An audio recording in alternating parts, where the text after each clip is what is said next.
ਅੱਜ ਅਸੀਂ ਤੁਹਾਡੀ ਮੁਲਾਕਾਤ ਕਰਵਾਉਣ ਜਾ ਰਹੇ ਹਾਂ ਇੱਕ ਐਸੇ ਸ਼ਖਸੀਅਤ ਦੇ ਨਾਲ ਜੋ ਕਿ IVF ਦੀ ਦੁਨੀਆ ਦੇ ਵਿੱਚ ਇੱਕ ਜਾਣਿਆ ਮਾਨਿਆ ਨਾਮ ਹੈ। ਸਾਡੀ ਮੁਰਾਦ ਡਾਕਟਰ ਸੁਮਿਤਾ ਸੋਫਤ ਜੀ ਤੋਂ ਹੈ ਜੋ ਕਿ Sofat infertility and woman care centre Ludhiana ਵਿਖੇ ਆਪਣੀਆਂ ਸੇਵਾਵਾਂ ਦੇ ਰਹੇ ਨੇ। ਡਾਕਟਰ ਸੁਮਿਤਾ ਸੋਫਤ ਬੇਔਲਾਦ ਜੋੜਿਆਂ ਲਈ ਇੱਕ ਵਰਦਾਨ ਸਾਬਿਤ ਹੋ ਰਹੇ ਨੇ। ਲੱਖਾਂ ਦੀ ਗਿਣਤੀ ਦੇ ਵਿੱਚ ਬੇਔਲਾਦ ਜੋੜੇ ਇੱਥੇ ਆਉਂਦੇ ਨੇ ਤੇ ਸੰਤਾਨ ਸੁਖ ਦੀ ਪ੍ਰਾਪਤੀ ਕਰਦੇ ਨੇ। ਹੁਣ ਇਹਨਾਂ ਦੇ ਬੇਟੇ doctor Siddharth Sofat MD gynae ਵੀ ਇਹਨਾਂ ਦੇ ਨਾਲ ਸੇਵਾਵਾਂ ਦੇ ਰਹੇ ਨੇ। ਇੱਥੋਂ ਦਾ ਸਟਾਫ ਬੇहद ਮਿਹਨਤੀ ਤੇ ਤਜਰਬੇਕਾਰ ਹੈ। ਡਾਕਟਰ ਸੁਮਿਤਾ ਸੋਫਤ ਜੋ ਕਿ ਇੰਨੇ ਐਕਸਪੀਰੀਅੰਸ ਨੇ, ਇਸ ਦੇ ਬਾਵਜੂਦ ਵੀ ਜਦ ਵੀ ਕਿਤੇ ਇਨਫਰਟਿਲਿਟੀ ਦੀ ਕੋਈ CME ਹੁੰਦੀ ਹੈ ਉਸ ਨੂੰ ਜ਼ਰੂਰ ਜੁਆਇਨ ਕਰਦੇ ਨੇ। ਸਾਰੀ ਟੀਮ ਨੇ ਡਾਕਟਰ ਸਿਧਾਰਥ ਸੋਫਤ ਨਾਲ ਗੱਲਬਾत ਕੀਤੀ।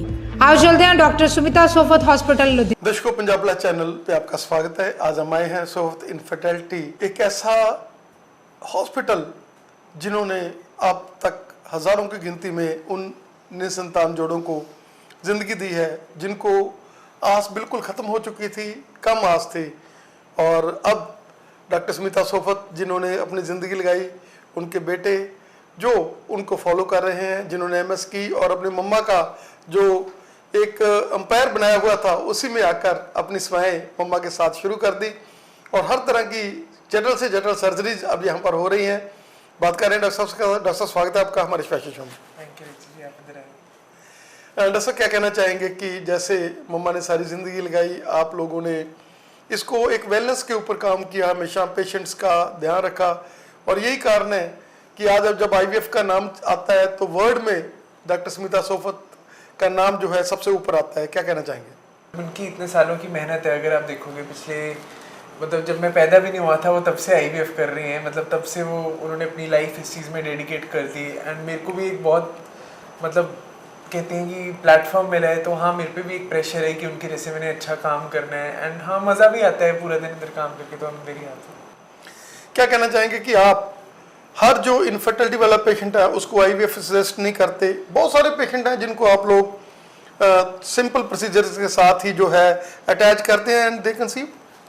सबसे पहले बिल्कुल ठीक कह रहे हो। सबसे पहले जब भी कोई हमारे पास पेशेंट आते हैं, सबसे पहले तो बेबी क्यों नहीं हो रहा है इसका कारण पता होना बहुत ज़रूरी होता है। अब जैसे कोई अगर हमारे पास पेशेंट आते हैं जिनको पता है कि हाँ उनकी ट्यूब्स बंद हैं, स्पर्म काउंट ऑलमोस्ट निल है, या कोई बच्चेदानी में प्रॉब्लम है, फाइब्रॉइड्स प्रेस कर रहे हैं, तो हाँ हर चीज़ का एक कारण होता है। तो IVF करने का भी एक कारण होता है।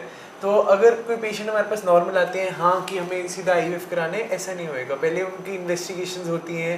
अगर तो सिंपल प्रोसीजर जैसे दवाइयों से बेबी हो सकता है तो पहले वो ट्राई किया जाता है।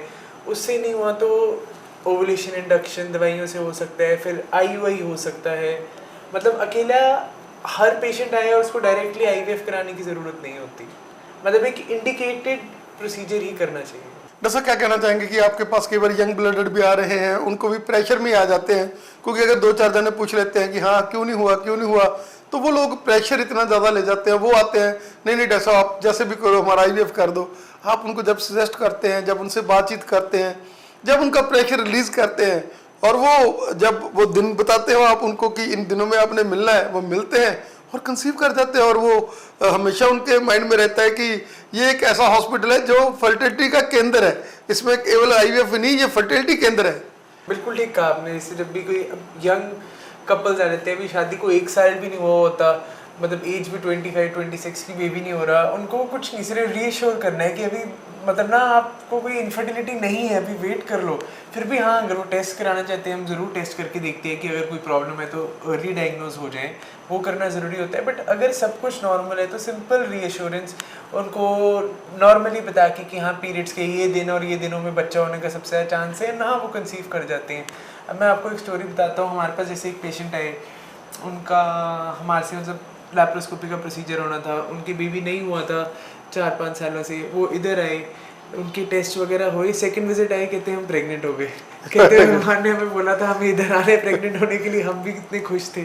तो हाँ लाइक जैसे कि आपने कहा कि पता नहीं भगवान की दुआ है कि क्या है कि एक इनफर्टिलिटी का मतलब एक फर्टिलिटी सेंटर ही है ये। क्या कहना चाहेंगे कि जैसे मदर झील के साथ काम करते हैं, अभी हमने देखा कि 4-4:30 बजे हुए हैं, लेकिन डॉक्टर सुमिता सोफत में वही एनर्जी और आप में भी हमने देखा कि हम लोग आपसे अभी देखिए 6-7 महीने से 8 महीने से मिल रहे हैं, लेकिन आपके भी एनर्जी लेवल्स काफ़ी अप हुए हैं।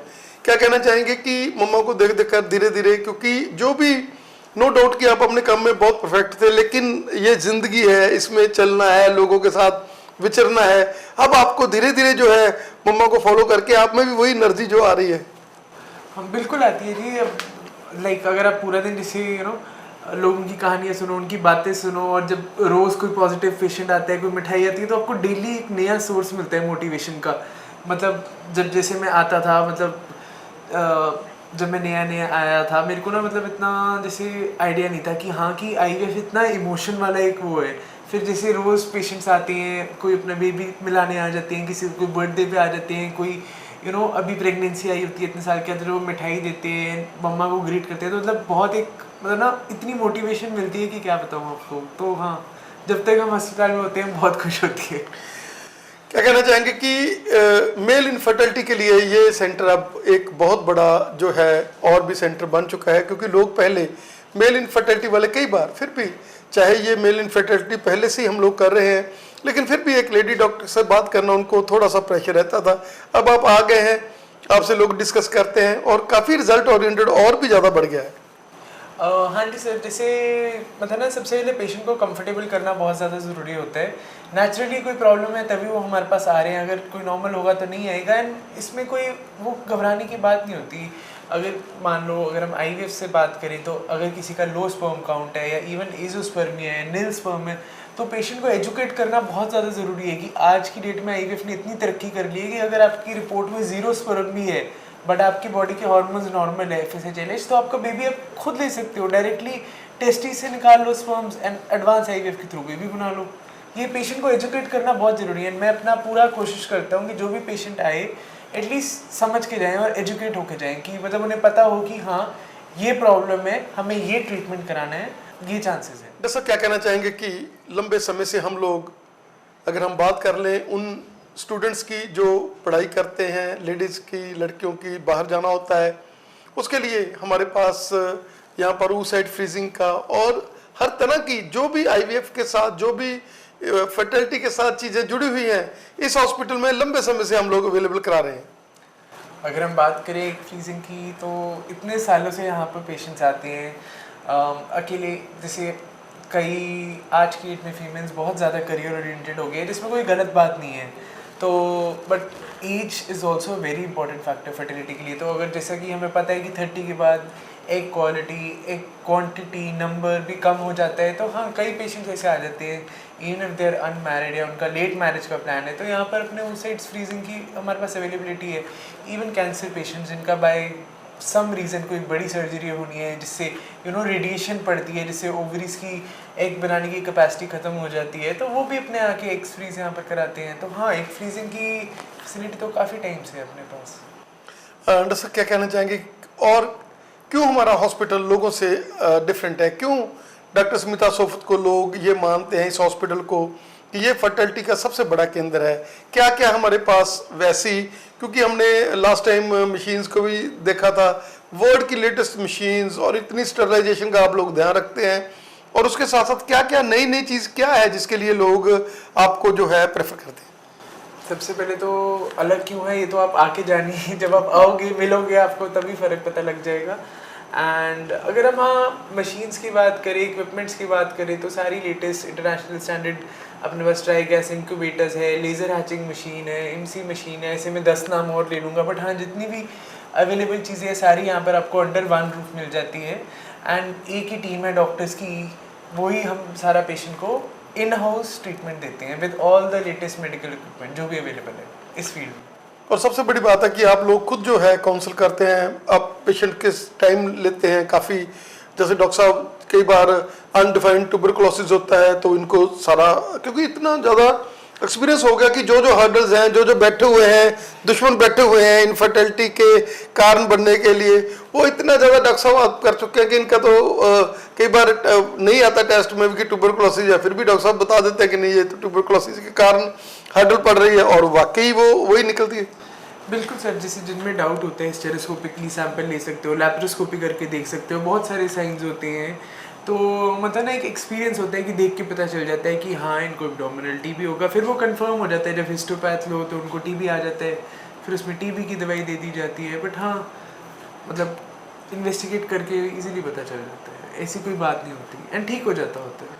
क्या कहना चाहेंगे कि एनआरआईज की जो है वो फर्स्ट चॉइस है डॉक्टर स्मिता सोफत, और एनआरआईज मेरा ख्याल है कि आज भी 2-3 एनआरआई तो आए हुए हैं, हर रोज एनआरआईज का जो है यहाँ पर तांता लगा रहता है। वो लोग ऑनलाइन कंसल्टेशन भी लेने की कोशिश करते हैं और वो भी काफ़ी लंबी चेन बनी हुई है, कोई प्रॉब्लम उनको उधर आती है। क्या कहना चाहेंगे कि उसके लिए भी ये हॉस्पिटल माना जाता है? एक्चुअली आप देख लीजिए कि 30 सालों से यहाँ पर मतलब ऑलमोस्ट 28-29-30 साल हो गए मदर मेरे आईवीएफ कर रहे हैं। उन्होंने इतने पेशेंट्स प्रेग्नेंट किए हैं कि कई जो बाहर के रेफरल हो जाते हैं कि अच्छा किसी के चाचा जी के रेफरल है, किसी के ताया जी का, किसी का दोस्त हुआ, तो वही पेशेंट्स यहाँ पर आते हैं। ऐसे कोई स्पेसिफिकली हम बाहर जाके कोई कैंप्स वगैरह ऐसे नहीं करते, बट हाँ रेफरल आ जाते हैं एंड हमारे लिए हर पेशेंट सेम है। मतलब ऐसा कुछ नहीं है कि अच्छा बाहर से हैं वो आए हैं। पेशेंट हमारा यही एक ही मकसद होता है कि जो भी हमारे पास आए सारे यहाँ खुशी खुशी बेबी लेके जाए। और सबसे बड़ी बात है कि आप लोग कंसीव में नहीं, उसको मंजिल तक पहुँचाने में विश्वास रखते हैं, और जब तक मंजिल तक नहीं पहुँच जाते डॉक्टर साहब, चाहे वो कहीं दूर रहते हैं तो उनको गायनेकोलॉजिस्ट को गाइड करते रहते हैं, उनको अपने पेशेंट्स को गाइड करते रहते हैं। उनको ये होता है कि उसकी हेल्दी बेबी मैं उसके हाथ में दे दूं। कई बार डबल होते हैं, ट्रिपलेट भी बहुत ज़्यादा हुए हैं, आज तक बहुत सारा लंबे रिकॉर्ड्स हैं। क्या कहना चाहेंगे कि ये हॉस्पिटल का एक मोटो है कि हमने केवल कंसीव नहीं बल्कि मंजिल तक पहुँचाना है, क्योंकि आईवीएफ की जो आईवीएफ वाले पेशेंट्स होते हैं हाई रिस्क पे भी जाते हैं, उनको थोड़ा माइंड सेटअप भी ऐसा होता है, तो उसमें डॉक्टर साहब उनको बहुत एक मेंटर बन के उनको इनका पूरा ख्याल रख के उसको मंजिल तक लेकर जाते हैं। बिल्कुल ठीक बोला जी। जब हमारे पास पेशेंट प्रेग्नेंट होते हैं, पॉजिटिव होते हैं, हम मतलब तब तक अंदर से वो खुशी नहीं होती जब तक वो बेबी उनके हाथ में हम डिलीवर नहीं कर पाते। जब भी पेशेंट प्रेग्नेंट होते हैं, यहाँ पर उनका एंटीनेटल होता है, वो हमारे पास आते हैं चेकअप के लिए। अगर पेशेंट नहीं आ सकता, हस्बैंड उनके आते हैं, चाहे डिलीवरी वो लोकल कराए जहाँ मर्जी कराए। हमारा एक मकसद रहता है कि हाँ पेशेंट का एक हेल्दी डिलीवर्ड बेबी हो और वो खुशी खुशी हमारे पास आए। बहुत बहुत धन्यवाद जी आपका समय देने के लिए। भगवान करे और भी आपकी एनर्जी बढ़े और आपका फेस इंप्रेशन और भी लाइट, और देखिए इतने बजे भी आप लोग कितने मज़े से ये खुशी के साथ, और आप अपने प्रोफेशन को, मदर ने भी प्रोफेशन को एक एंजॉय करके जिया है। हमेशा स्मिता सोफत ने अपने प्रोफेशन में खुशी लोगों को बांटी है, खुशी रखी है, और आप भी उनको फॉलो कर रहे हैं। भगवान करे और भी खुशी आए। बहुत बहुत धन्यवाद आपका।